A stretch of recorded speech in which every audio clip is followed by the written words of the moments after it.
ऐसन कैसे रिश्ता पक्का? यही खातिर पढ़ावली लिखौली तोहरा के? अंगूठा छाप लड़का से शादी करवा दी। जौन तोर प्यार के ड्रामा बाना उस समाज में ना चलेला। दोसर बाप रहित त तोहरा जैसन बेटी के काट के फेंक देत। पापा तू बाप के बात करो तारा। हमरा जगह कौन और बेटी रही तो तोरा इज्जत के लान के भाग गई रही, लेकिन ना, हमके तोहार इज्जत के ख्याल बा पापा। प्रीति ठीक है तो कहतिया, अब जमाना ऊना रह गईल। लड़का लड़की के पसंद भी मायने रखेला। रउआ मान जाई ना। लेकिन लोग का कही है? लोगवा के कहल 2 दिन ले बुझाई। जवान बेटी जब मर जाए तब बरसों सताई। हम नहीं के चाहत आन की तरह हमार बेटी भी जहर माहौर खा के मरे। ए मामा, अरे ई घर में हमार कौनो इज्जत बा की ना? अरे हमरा से केहू पूछी या फैसला अपने मन से लेबा लोग? बैठ के बात करे के हुई मुन्ना, बैठ।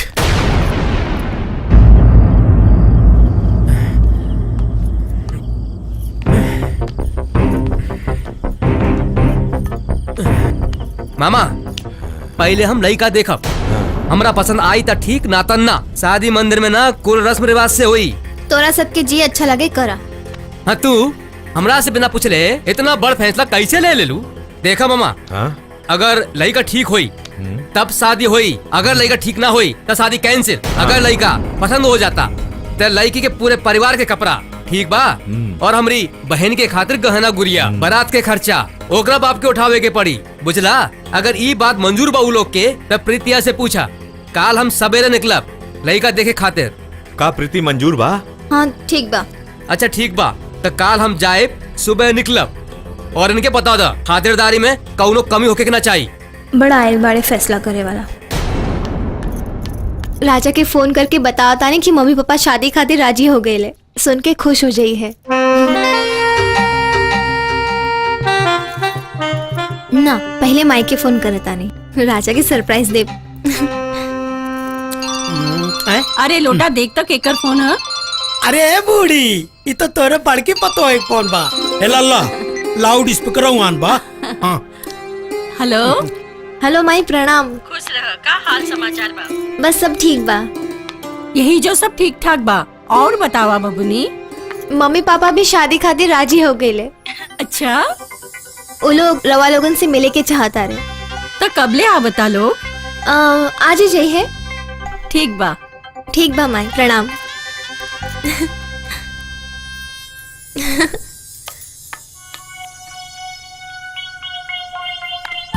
ए मामा, घर ता ठीक है ठाक बा। लड़का कैसन बात देखे के पड़े। लड़कवा भी ठीक प्रणाम। हुई।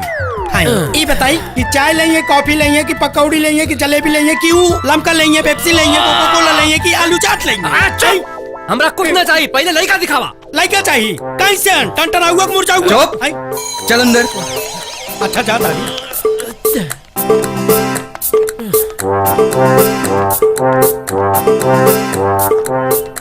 ए रुका रुका रुका, लागता ये लड़का है मामा।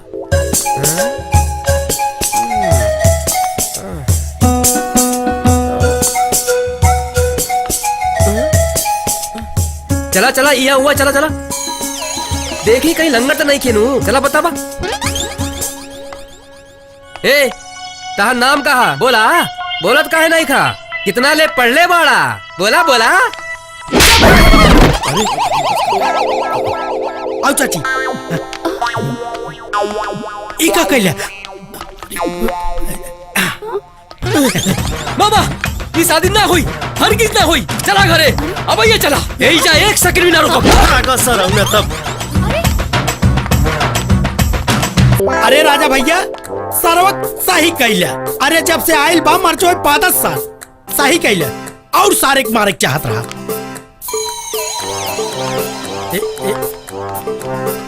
तोर गुस्सा नाके पे रहला, का जरूरत रहे मरला के?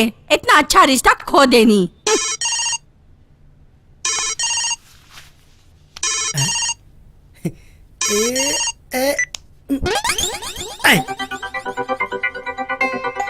हेलो जी बोली। एगो सरप्राइज बात हो रहा खातिर। मम्मी पापा शादी खातिर राजी हो गए बाड़न। और वो लोग तोहरा के देखे खातिर आजे गिल बाड़े। पहले तो सोचनी की तोहरा के अचानक से पता चले, लेकिन रहल ना गई वो पिंटुआ की वजह से। वो हमरा एगो फुआ के लइका ह, एक नंबर के खट बानर ह। तनी बच के रहिए ओकरा से। वो मुझौसा की वजह से देखिए कहीं शादी टूट ना जाए। हेलो राजा, हेलो हेलो हेलो। टूटी कि टूट गई? का?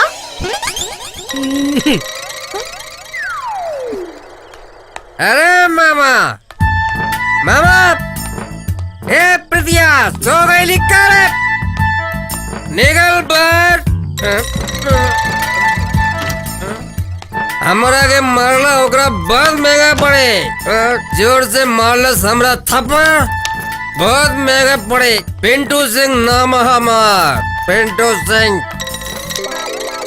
ओकर शादी न श्राद्ध हुई श्राद्ध। सुन प्रिया, कह दिया ओकरा के कि जय पिंटू सिंह के मरले बा ओकर शादी न श्राद्ध हुई श्राद्ध। अभी शादी ना हो सकेला, कैंसिल। हमरा के सर्वम मरला पिंटू सिंह के।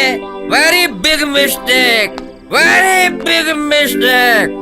कान खोल के सुन ले प्रिया, अगर सूद ब्याज सहित एकर बदला ना ले ली प्रिया तो हमारा नाम पिंटू सिंह ना। हमरा से पंगा लिए पिंटू सिंह से बहुत महंगा पड़े। का जरूरत रहे छेड़ला के, सब काम बिगाड़ दे लेना। अब भोगा बैठ के पर आछुत कहीं के।